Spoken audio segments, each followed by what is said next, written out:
we have had a meeting with the Prime Cabinet Secretary and Cabinet Secretary for Foreign and Diaspora Affairs, my brother, Honorable Wycliffe Mudavadi, who led a team of government officials. This was in regard to my candidacy for the African Union Commission chairmanship. I wish to reiterate the obvious, that I am vying for a position in Africa, not in the government of the Republic of Kenya.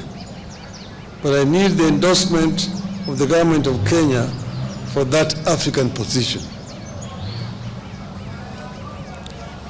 At this meeting, we exchanged notes on the state of the quest so far, the preparations from my side and the government side, and the next steps that require to be taken.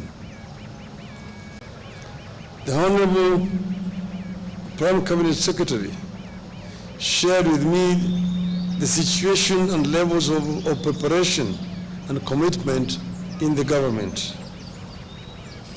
I have been very encouraged by the number of senior government officials offering to be part of this journey out of an understanding that we are in this as Kenya and not as partisan political parties. I appreciate the offer of support. I shared with the government team the situation and my levels of preparation from outside the government. I assured the team that on my own, I'm making every effort, tapping into my experience, relationships, and understanding of the continent to win the support of as many nations as I can. I've been requested by many friends, because many people have been surprised and been wondering how I came to this.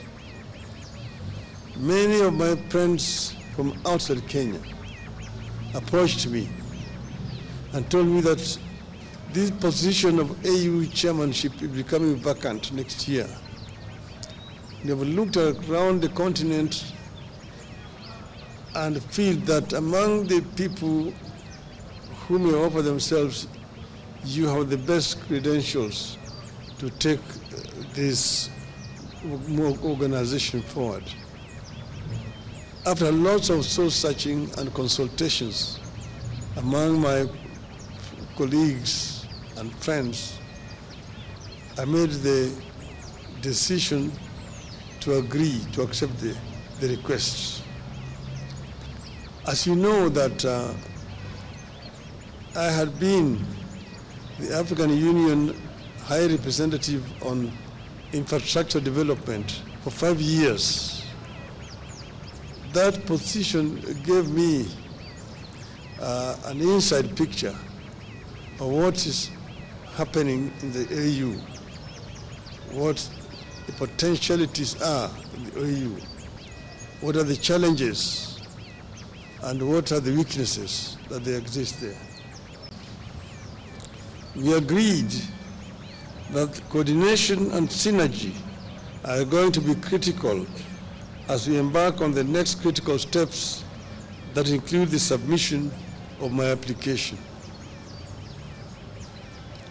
We therefore agreed on the need for efficiency, the need to cut bureaucracy, and unveil a well-oiled and flexible joint effort going forward.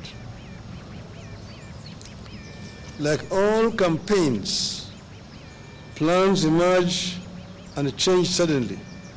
Demands arise and change suddenly, and we need to be able to respond to them as suddenly as they emerge. We also agreed on the need to understand the sensitivities in this quest that include national, regional, continental, and global dimensions to this quest, and therefore the need to always act responsibly, bearing all these sensitivities in mind. Once again, I thank Kenyans and the government for the support and the promise to keep updating the country on the status of the race. If we improve matters in Africa, Kenya becomes a beneficiary. One example I want to give is intra-African trade. Intra-African trade currently stands at only 15%. Africa trades very little with itself. Inter-European trade stands at 70%. Intra-Asian trade is now getting towards 60%. Even South America stands at about 30%. But Africa does not trade with itself for reasons, some of which are actually solvable, or problems solvable. You see, there are non-tariff barriers which have been introduced by some African countries, which makes it very difficult for goods to move from one African country to another African country. Secondly, there is infrastructure challenges that makes it very difficult for Africa to trade with itself. You know, Africa Continental Free Trade Area Agreement is now 2 years old, but still very little progress has been made, mainly because of these two major barriers. As the High Representative on infrastructure, I realized the challenges. Like you've been talking about intra-African highways, the Cape to Cairo, the Dakar to Djibouti, Dakar, Lagos, Lagos, Mombasa, and so on and so forth. We've been talking about the continental high-speed railway network, one Beira to Walvis Bay, one the old Benguela line, Lobito to Lubumbashi. The other one is the high-speed railway along the coast from Lagos to Cairo. The other one is our LAPSET, the Lamu Port, South Sudan, Ethiopia Transport Corridor, which as a representative of the AU on infrastructure, we actually extended from Juba through Bangui in Central African Republic to the Port of Cameroon to create a land bridge that links the Atlantic Ocean to the Indian Ocean and opening up the interior of the continent, which are landlocked for trade. See, for example, Kenya grows tea. How does Kenya export its tea to Central African Republic? Between Kenya and Central African Republic, there's only South Sudan. South Sudan is the only country between Kenya and Central African Republic. But how do you take your tea there? There's no infrastructure. You have to find a ship that will go around the Cape, along the western coast, to the Cameroonian port of Douala, and then by road to Bangui. The French are there ahead of you. That's why they drink in Bangui Kenyan tea, christened as English breakfast tea. But with an upset, we can be able to take our goods there.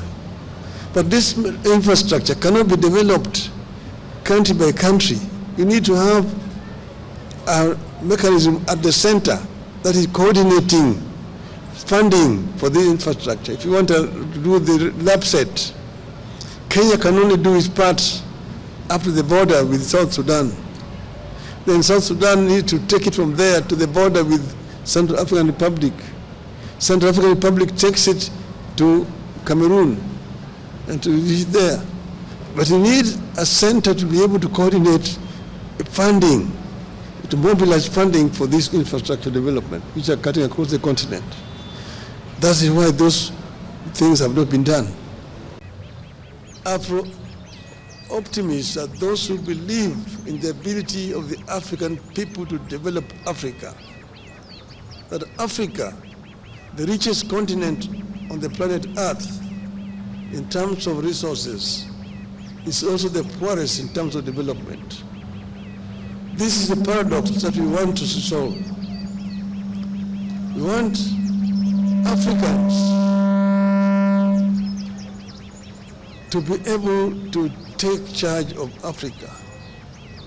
We want to expand the communication and trade among the African people. I was telling my brother here that when I was a student in Europe in the 60s, it was a nightmare to travel across the continent of Africa, of Europe. In Europe, to move from one country to the other, you needed a visa. And if you did not have a visa to transit in one country, they arrested you at the border and returned you where you come from. Today, you can travel across the whole of Europe, the Schengen visa. You want to enter somewhere and you can go to all parts of Europe. Yet in Africa, you still have a problem. Aliko Dangote, one of the most prominent African businessmen, was saying just the other day that he needs 35 visas to travel across the continent of Africa. His French counterpart, who is his competitor, does not need, using a French passport. With a Nigerian passport, you need 35 visas to travel on the continent of Africa. You ask yourself, why? Why can you not have one African visa? It can be done.